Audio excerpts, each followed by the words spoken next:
Alright guys, welcome to the literal equations remediation video. We're going to talk about 3 of the problems that were on that test, so if you have any questions about other ones, please feel free to come see me at any time.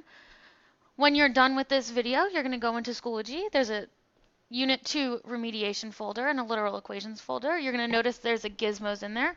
Please make sure you click on the Word document to get the correct class code to log into Gizmos so that I can see you have completed it. If I don't see that you've completed it, you will not be able to retake it. Now, the big thing we need to remember when we're solving literal equations is we're still following inverse operations. We're still doing the opposite every single time. So, if we look at our equation here, we have A equals H in parentheses B1 plus B2 over 2. Now, the big thing we need to think of here, B1 is just one base, B2 is the other base. We're solving for H, so we need to get rid of anything that is connected to the H. Now, because we have a huge fraction, the first thing we need to do is get rid of that fraction. Well, every fraction means we're dividing, so in this case we're dividing by 2, so I'm going to multiply both sides by 2. That cancels on my right-hand side, and on the left-hand side I'm left with 2a equals h, and then everything is still the same. Now, I'm not going to distribute the h through because that just makes more work for me in the end. In this case, you need to ask yourself, well, what operation is distributing? Distributing is multiplying, and the opposite of multiplying is dividing. So if I need h by itself, I'm going to divide by everything I would multiply h by, because that's the opposite. So I'm dividing by b1 plus b2. Now, both sets of my parentheses cancel, and I'm left with 2a over b1 plus b2. And if I look in this case, it is letter D. And be careful, because letter C looks similar to it. However, it says a plus 2. We're not adding 2, and you can tell if you go back to your original problem, there's no subtraction of 2 in the problem. So we can't add 2 to the other side if there's no subtraction of 2. If we look at this, which equation is equivalent to 2x plus 3y equals 12? Now, first, it doesn't tell me what I'm solving for. But if you notice, all my multiple choice answers start with y equals, so that tells me we're solving for y. Well, if I start with y, I need to do everything that doesn't have a y in it. So I'm going to start by subtracting 2x on both sides.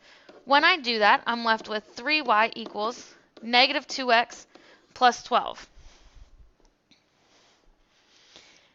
Keep in mind, when we first started the unit and we did combining like terms, we always wanted the variables alphabetical order and descending. So I'm putting my x in front of my constant. Now, from here, I have 3y. Well, if I have a number next to a variable, that means we're multiplying. 3 is my coefficient. So I'm going to divide by 3.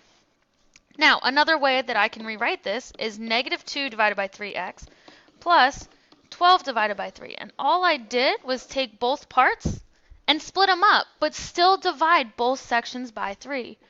Well, now if I look, I can do some simplification. So I have y equals negative 2 over 3 does not simplify. However, 12 over 3 simplifies to 4.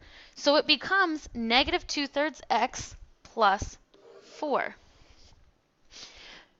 Make sure if you can simplify your numbers, you do. And in this case, because we have numbers, we can simplify them.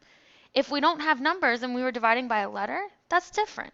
But because we're dividing by 3 here, we can simplify it. We just have to make sure that that 3 is grouped with both numbers, not just one, since both numbers are being divided by it.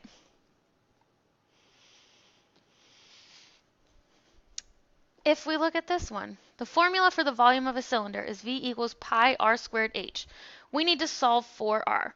Well, first thing we need to understand, all of this is being multiplied.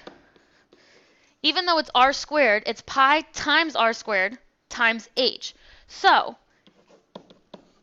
if I need r by itself, the first thing I'm going to do, the opposite of multiplication, is division. And I'm going to divide by everything that's being multiplied by r. So in this case, I'm going to divide by pi, and I'm going to divide by h. The 2 I'm not going to divide by because that's r squared. Squared is different than multiplication. So now I have v over pi h equals r squared. Now, we need that r by itself. Well, the opposite of squaring something is taking the square root of it. And we're going to take the square root of both sides and completely take the square root of both sides. Once we do that, my squared and my square roots cancel out. So now I'm left with the square root of a over pi times h. And keep in mind, a lot of people chose letter A. We don't want to subtract v and h because they're not being added to r. They're being multiplied. So we need to make sure we're dividing them and always using our inverse operations. If you have any questions on these, please make sure you come see me. At this point, you're going to log into the folder and into Gizmos, complete the practice problems, and when you're done completing those, you can go to the assessment at the bottom of the page. But again, make sure you get the class code so that you can prove that you've done this and I can see that how well you've done.